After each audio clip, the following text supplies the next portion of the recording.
วันนี้ทริปทดสอบรถใหม่ครับ720สายป่าส่งเข้าประกวด3 คันที่หมายรักขวดเลยเคมาด้วยบัสกระดาษเนี่ยเป็นรถฮะทำอะไรสตาร์ทไงสตาร์ทติงไงไม่เคยใช้เลยแต่มันก็ไม่ค่อยจะติดใช่ไหมร้านไม่ค่อยติดหรอกรถเดิมมาติดง่ายแต่รถทางลูกไม่ติด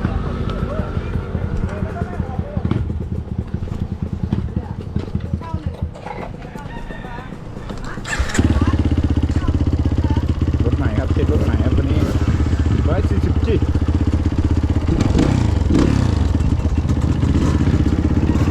โถรถมันเบาคิ้วจริงรถมันเล็กจริง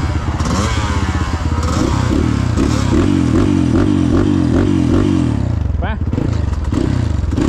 แต่คันเร่งแม่งแข็งจริงรู้สึกว่าแม่งตึง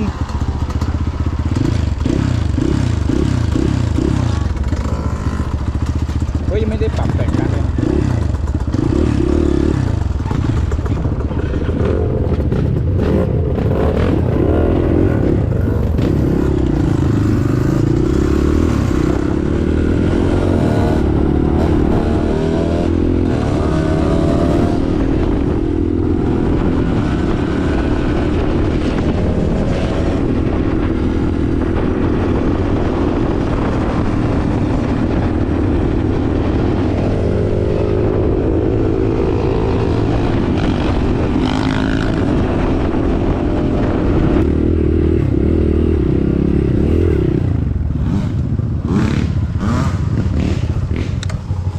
บินอยู่ในถุงมือ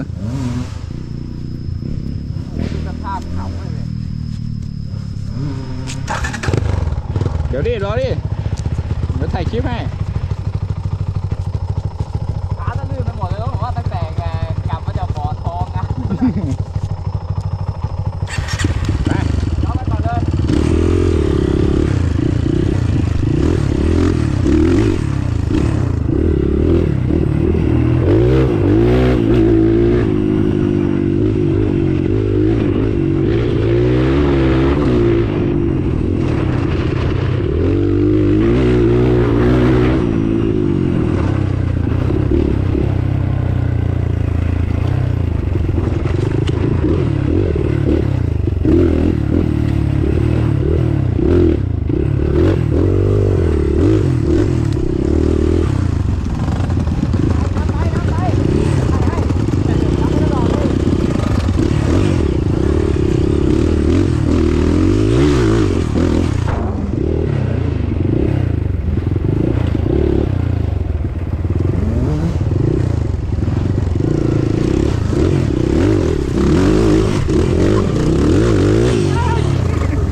อะไรวะเนี่ยทางอะไรวะเนี่ย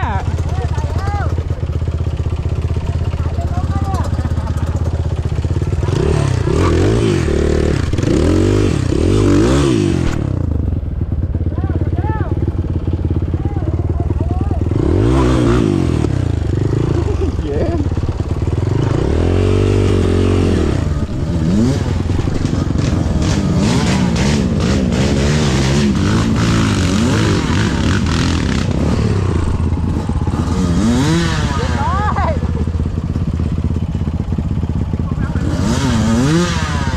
ลงไปถอยกลับไปเข้าร่องนู้นดีกว่าเป็นร่อง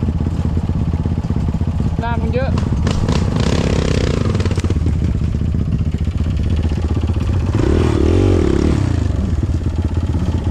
คาร์ดมันยังไม่นี่ว่ะ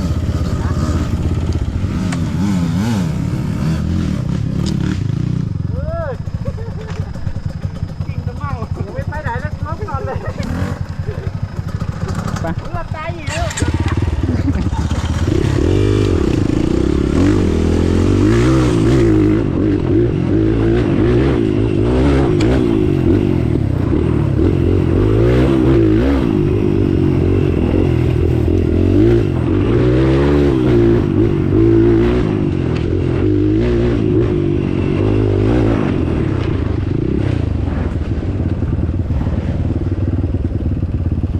ไงวะไอ้เหี้ย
ดูสาวก่อน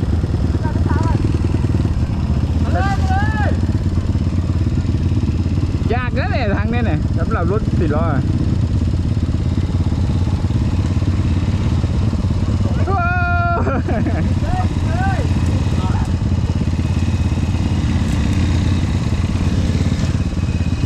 ไปเลยไปเลย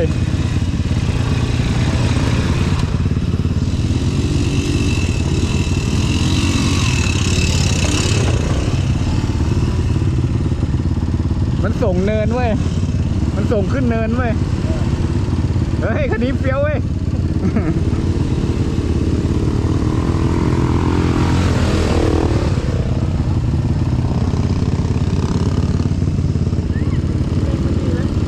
ไม่แรงอ่ะ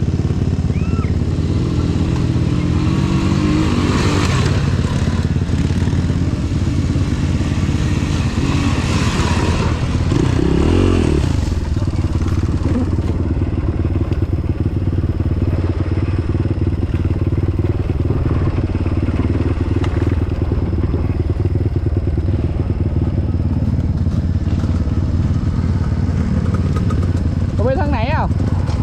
ไปทางไหนอ่ะ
มันต้องไกลกว่านี้ป่ะวะ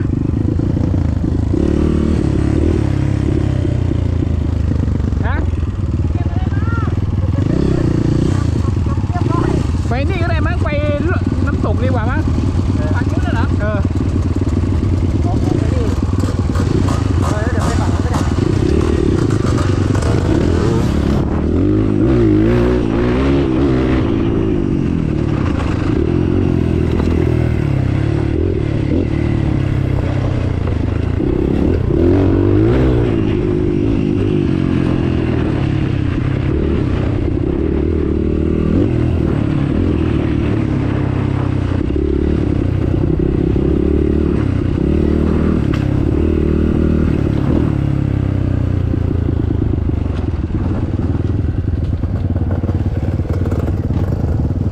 ติดมาต่อทางไม่ถูกว่ะไปทางไหนทางนี้ทางนู้น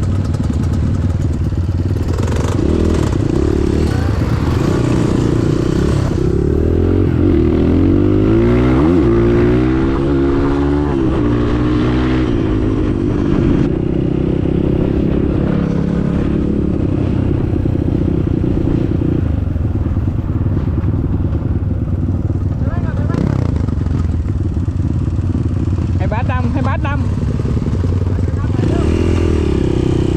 นะ เ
เกิน สูงไป ผมจะตั้งอยู่แม่งฝืด ตั้งไม่ได้ต้องตั้งล่าง ไม่ได้ตั้งคือ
หมอกขึ้นหมอกลง ขึ้นเลย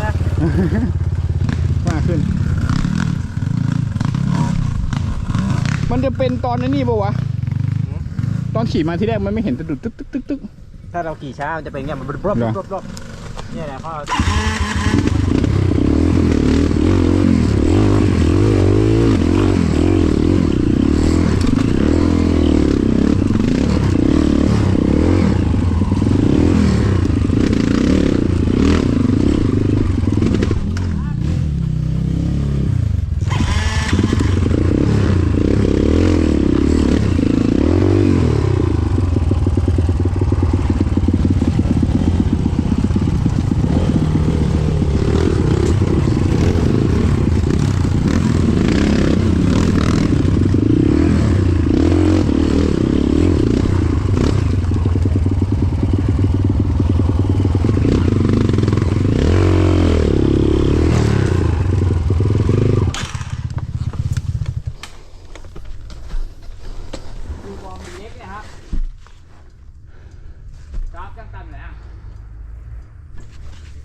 เบิ้ลต้องเยอะเบิ้ลเยอะ ใช่กระพูถ้าขี่ช้าเป็นเงี้ย หรอครับแต่มันไม่เหมือนเรเดอร์ผมมันไม่เป็นงี้เด้ เนี่ยกำลังจะสุดแล้วครับครับใครครับใครครับถ้าไม่ใช่ผู้หญิงผมไม่ไปแล้วนะอ๋อครับผมรู้แล้วฉันชอบมีคนยัดเยียดใส่แม็กเป็นพวกผมนะ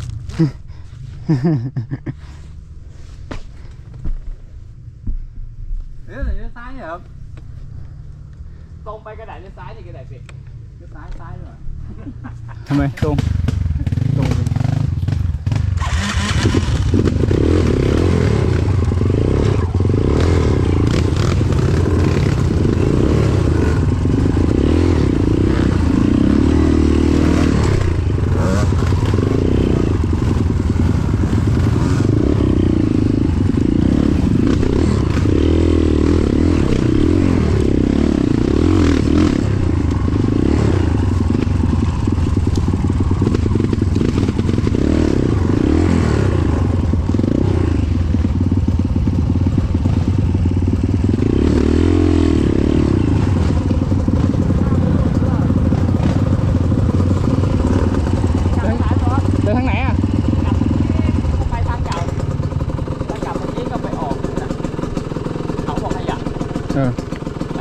บอกขยะแล้วแหละ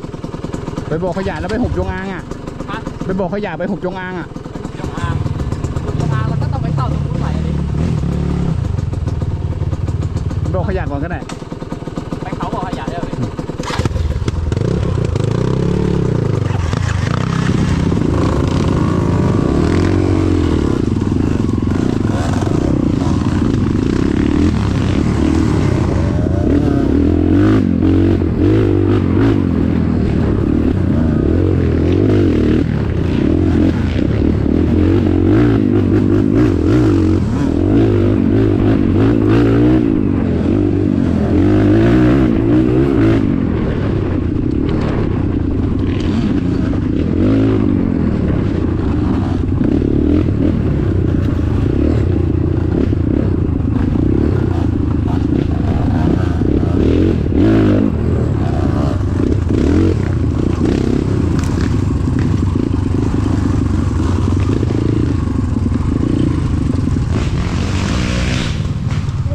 เดี๋ยว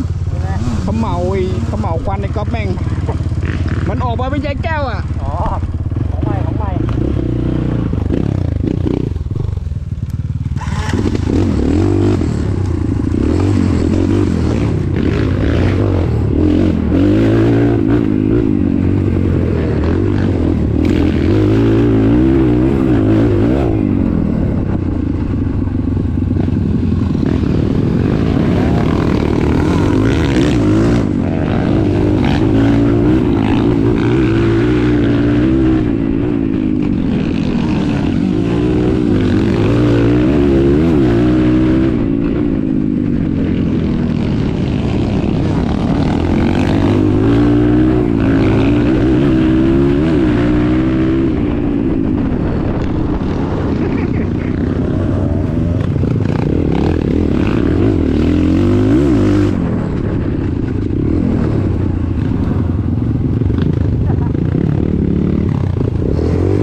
เฮ้ยมีลูกหมา